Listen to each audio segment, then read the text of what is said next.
हाय, आप देख रहे हैं इंडिया न्यूज इन खबर और मैं विष्णु शर्मा लेकर आया हूं रणवीर दीपिका की शादी से जुड़ी एक बड़ी दिलचस्प खबर। एक इंश्योरेंस हुआ है शादी से जुड़ा और बड़े चौंकाने की वाली बात है जब हमें ये खबर मिली कि शादी के वेन्यू का इंश्योरेंस हुआ है और सरकारी कंपनी ओरिएंटल इंश्योरेंस कंपनी ने ये बीमा किया है। तो वाकई में चौंकाने वाली बात थी कि आखिर ऐसा क्या है। और इसमें तो बात की ओरिएंटल बैंक के अधिकारियों से, तब ये पता चला कि ये जो इंश्योरेंस किया गया है वो रणवीर सिंह के नाम पर किया गया है और ये पूरे वेन्यू का नहीं है, बल्कि जो ज्वेलरी रणवीर और दीपिका पहनने वाले हैं उस ज्वेलरी के लिए ये इंश्योरेंस हुआ है। और इस इंश्योरेंस में साफ साफ लिखा गया है कि थेफ्ट हो जाने पर, कोई भूकंप आ जाने पर, आग लग जाने पर या किसी भी तरह की आपदा, चाहे वो प्राकृतिक हो या मैन मेड हो, अगर इस ज्वेलरी को कोई नुकसान पहुंचता है तो उसकी भरपाई ओरिएंटल इंश्योरेंस कंपनी करेगी।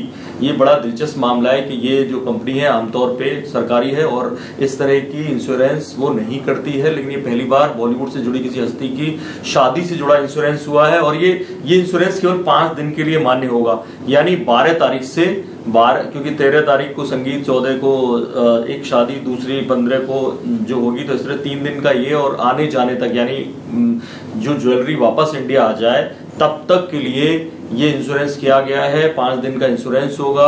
और इसमें सबसे बड़ी बात ये कि कोई भी ना इंश्योरेंस की प्रीमियम बताने को तैयार है, ना जो ज्वेलरी का इंश्योरेंस किया गया है उसकी कीमत बताने को तैयार है। ये इंश्योरेंस कंपनी के अधिकारी कह रहे हैं कि ये इसलिए नहीं बताया जा रहा है कि अगर क्लेम होता है तभी बताया जाता है कि अगर किसी चीज का क्लेम किया गया है, ज्वेलरी खो जाती है, कुछ भी हो जाता है, तब क्लेम होगा, तब ये बातें बताई जाएंगी, वरना प्राइवेट रखा जाता है ऐसा डाटा। मैं आपको बता दूं कि खुद दीपिका जो थी वो सब्यसाची की ड्रेस पहनने वाली है, लेकिन उन्होंने जो ज्वेलरी डिजाइनर, उनका स्टोर जिससे टाइप है गाजा से, वो उन्होंने उससे टाइप दीपिका ने नहीं किया। शादी में उन्होंने उस ब्रांड की ज्वेलरी पहनने का तय किया है जिसकी वो खुद ब्रांड एम्बेसडर है, टाइटन का तनिष्क। और उस तनिष्क के शोरूम में वो अंधेरी में गई और वहां से उन्होंने शॉपिंग की। जो लोग अलग अलग दावा कर रहे हैं कि 1 करोड़ की करीब शॉपिंग की, जिसमें से 20 लाख का मंगलसूत्र है। एक रिपोर्ट ये भी दावा करती है कि कैसे जो दीपिका हैं उन्होंने शादी के मौके पर एक ऐसा जड़ाऊ नेकलेस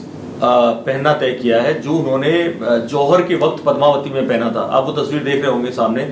तो ये जो गले का बिल्कुल पैक कर देने वाला नेकलेस है और इसको तय किया है दीपिका पादुकोण ने कि वो शादी के वक्त इसको पहनेंगी। सच क्या है, जब तस्वीरें सामने आएंगी पता चलेगा। लेकिन शादी में ज्वेलरी का इंश्योरेंस होना वाकई में एक दिलचस्प बात है। ऐसी तमाम दिलचस्प जानकारियां शादी से जुड़ी लेकर आते रहेंगे। देखते रहिए इंडिया न्यूज, सब्सक्राइब करें खबर। थैंक यू, नमस्कार।